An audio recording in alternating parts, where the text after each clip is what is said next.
수강생 여러분 안녕하십니까. 자, 저희들 한국거래소 규정을 공부할 텐데요. 자, 여러분 한국거래소 규정은 말 그대로 한국거래소가 이제 저희들이 배우는 것 주로 이제 파생상품과 관련된 내용이니까 이 각종 거래, 매매 제도 이런 것들에 대해서 이제 규정을 만들어 놓은 겁니다. 그러다 보니까 이게 시장 상황, 즉 파생상품 시장, 우리나라 증권시장 이런 상황에 따라서 그때 미세하게나마 규정들이 바뀌어요. 그래서 이게 항상 이런 질문이 많아요. 이때는 뭐 미결제 약정 한도가 10,000계약인데 왜 20,000계약입니까? 라고 이렇게 질문하신 분들이 있는데 마찬가지입니다. 금융투자협회에서 나오는 그 기본서도 지난 연도 기준으로 항상 책 교재를 만들다 보니까 이미 나와서 공부할 때는 또 바뀌어져 있는 경우가 꽤 있어요. 그러면 이제 우리가 이제 여기서 바랄 건 그럼 출제위원들이 그런 부분은 이제 가능하면 출제를 지양하고 이렇게 이제 출제를 하면 될 텐데 뭐 대부분 그런데 가끔 이제 그렇지 못한 경우가 있습니다. 출제위원들도 이제 사람이다 보니까 그런 경우 있는데 어쨌든 여러분들은 항상 해당 연도에 나와 있는 기본서 그게 기준이다 이렇게 생각하시고 공부를 하시면 되겠습니다. 자, 그럼 한번 보겠습니다. 자, 거래소의 파생상품 시장 이게 이제 장내 파생상품이죠. 한국거래소에서 거래되는 파생상품입니다. 그러면 여기는 이제 기초자산에 따라서 시장이 여러 가지 파생상품 시장이 있어요. 그래서 주식과 관련된 파생상품 시장이 있습니다. 주식상품 시장인데 보면 뭐 여기 주식이나 주가지수와 관련된 상품들이 다 들어가 있죠. 이런 상품들이 상장돼서 거래가 되고 있고요. 금리와 관련된 상품 시장이 있습니다. 금리는 우리나라 현재 국채 선물 시장이 만기 3년, 5년, 10년 요 세 가지의 국채 선물이 거래되는 그런 시장이 있고요. 그 다음에 통화와 관련된 건 자, 달러, 유로, 엔, 중국 위안 선물 이렇게 네 가지의 통화를 기초자산화하는 선물이 거래되고요. 옵션은 오로지 달러 옵션 시장만 개설돼서 운영되고 있습니다. 일반 상품은 지금 현재 금하고 돈육, 돼지고기죠. 돼지고기 선물 두 가지가 상장돼서 거래되고 있고요. 또 선물 스프레드 시장이 있습니다. 스프레드는 만기가 다른 두 선물의 가격 차이 그걸 갖고 즉 만기가 다른 기초자산은 똑같은데 만기만 다른 결제월이 다르다고 하죠. 그 상품의 가격 차이를 갖고 하는 선물 시장인데 그래서 여기 이게 이제 그런 내용입니다. 결제월만 다른 두 선물 조선으로 구성된 스프레드 거래다. 이런데 선물 스프레드는 모든 선물 거래를 대상으로 구성되어 있다라는 거 요거 하나 체크해 주시고요. 자, 이제 거래소 파생상품 시장에서 거래를 하기 위해서는 우리 개인은 직접 못하죠. 우리는 증권사나 선물회사를 통해서만 할 수 있지 우리가 직접 거래소를 통해서 할 수 없습니다. 그래서 이 거래소를 통해서 거래나 결제 이런 걸 할 수 있는 자들이 바로 회원입니다. 회원.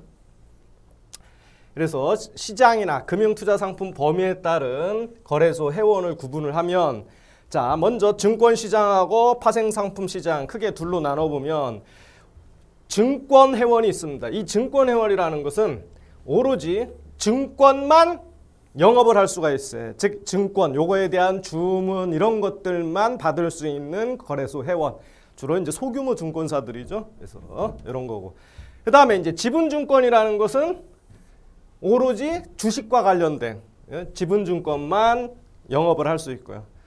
채무증권은 채권과 관련된 거죠. 요거만 영업을 할 수 있다. 근데 얘들보다는 범위가 넓죠. 왜? 증권회원은 얘들 둘을 다 포함하니까. 그죠? 네, 여기는 범위가 넓은 회원이고 그 다음에 파생상품 시장도 파생상품 회원이 있습니다. 그래서 선물, 옵션과 같은 파생상품 전체를 영업 범위로 하고 있고요. 그 다음에 이제 기초자산이 주권을 기초자산하는 주권 기초 파생상품 전문회원은 오로지 주권을 기초로 한 파생상품만 영업을 할 수가 있다.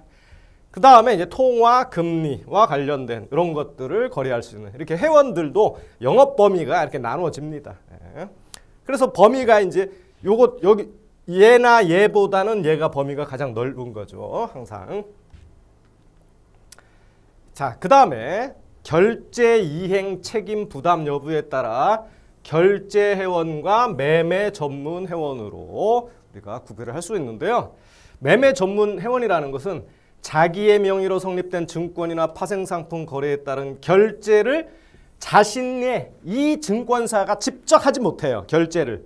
그래서 결제를 직접 자기가 할 수 있으면 결제 회원이고, 그러지 못한 회원이 오로지 매매만 전문적으로 할 수 있는 회원이라는 거예요. 그래서 얘는 결제를 직접 하지 못한다.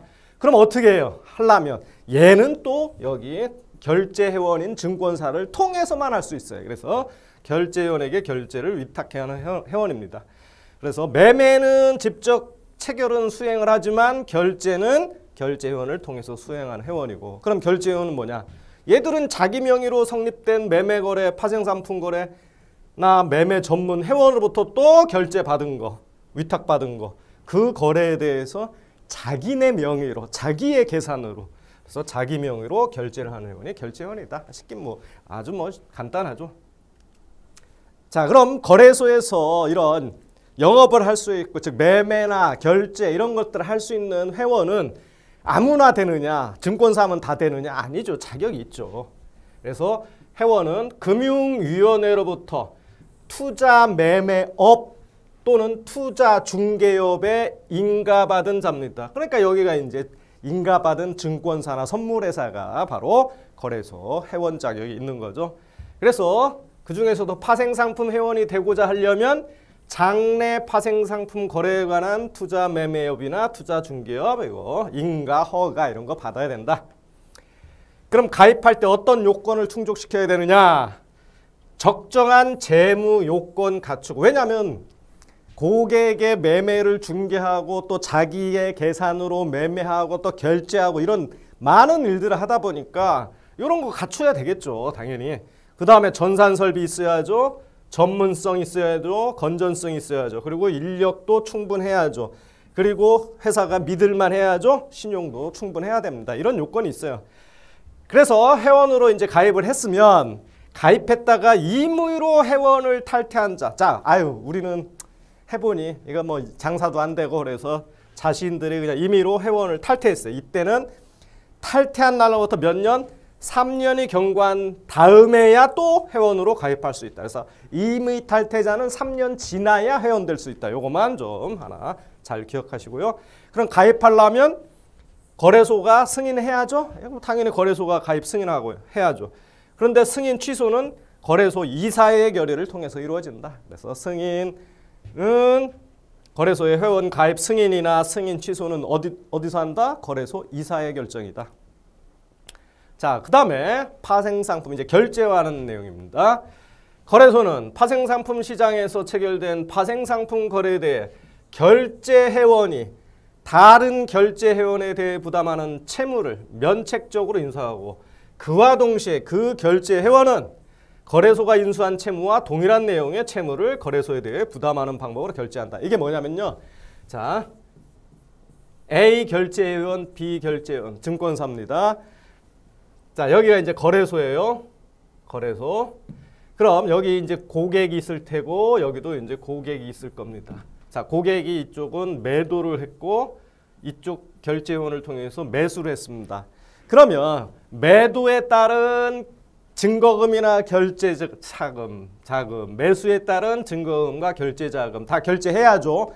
해야 되는데 당연히 매도했으면 뭔가 기초자산을 넘겨줘야 될 거고 매수했으면 돈을 줘야 될 겁니다. 그럼 이 결제 회원을 통해서 거래소를 통해서 이렇게 하는데, 그럼 여기서 이제 어떻게 하는 거냐? 얘가 매도하면 거래소에서 반대 방향의 책임을 집니다. 우리는 매수해줄게 라는 책임. 이쪽에 매수했으면 반대 방향으로 이쪽은 매도자의 역할을 합니다. 결제 이행 책임을 이렇게 부담해요. 그래서 이게 바로 결제 회원에 대해 부담하는 채무를 인수해요. 거래소에서 다. 그러니까 우리 고객들은 안심하고 거래를 할 수가 있는 거예요. 이렇게 거래소에서 이행 책임을 다 하니까. 그럼 거래소는 이렇게 하면은 증권사 잘못되면 안 되잖아요. 그래서 거래소는 얘들과 인수한 채무와 똑같은 채무를 얘들과 부담하는 방법으로 이제 결제를 한다는 얘기예요. 예, 둘이서 알아서. 예, 그런 얘기입니다. 예, 별로 중요한 얘기는 아니에요. 매매 전문회원은 자기 명의로 체결된 파생상품 거래에 대해 결제 업무 수행할 수 없다고 그랬죠. 그렇기 때문에 결제회원과 위탁계약 체결해야죠. 해서 해당 결제회원에게 결제 업무를 맡겨야 됩니다. 그래서 매매 전문 회원이 결제회원한